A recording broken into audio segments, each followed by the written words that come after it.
ଶ୍ରୀମଦ୍ ଭାଗବତ ବାଣୀ ଭୋମାତ ଶୁଣ ସାବଧାନେ ସଂଶୟ ତେଜି ଶୁଦ୍ଧ ମନେ ପ୍ରାଣୀ ଯାତନା ଗତି ଯେତେ କହିଲି ତୁମ୍ଭର ଅଗ୍ରତେ କାମୀର କର୍ମ ଗତି ଯେତେ ବିଧି ନିଷେଧ ବେନି ମତେ ଯେ ପ୍ରାଣୀ ଗୃହ ଧର୍ମେ ଥାଇ ସ୍ୱଧର୍ମ ନିତ୍ୟେ ଆଚରଇ ତହିଁ ସୁସିଦ୍ଧ କାମ ଅର୍ଥ ଏ ଆସେ ଭ୍ରମୁ ଥାଇ ବ୍ୟର୍ଥ ପୁଣି ସେ ଧର୍ମ ଆଚରଇ ସେ ଧର୍ମେ କାମ ଅର୍ଥ ପାଇ କାମର ମୂଢ଼ ମତି ନର କୃଷ୍ଣ ଭକ୍ତି କରେ ଦୂର ଅର୍ଥ ସଞ୍ଚୟୀ ଅବିରତ ଯଜ୍ଞରେ ଦେଇ ଥାଇ ଚିତ୍ତ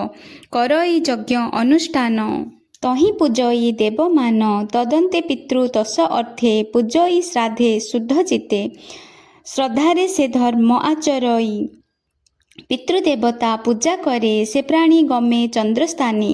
ସେଠାରେ କରେ ସମପାନ ଭଗର ଅନ୍ତ ଯେବେ ହୋଇ ଲେଉଟି ସେ ସ୍ଥାନୁ ଆସଇ ଯେକାଳେ ଅନନ୍ତ ଶଯ୍ୟାରେ ବିଜୟ ହରି ସମୁଦ୍ରରେ ସେ ଯୋଗ ନିଦ୍ରାରେ ଶୟନ ସକଳ ଚେଷ୍ଟା କରି ଲୀନ ଲୟ ହୁଅନ୍ତି ଲୋକ ତିନି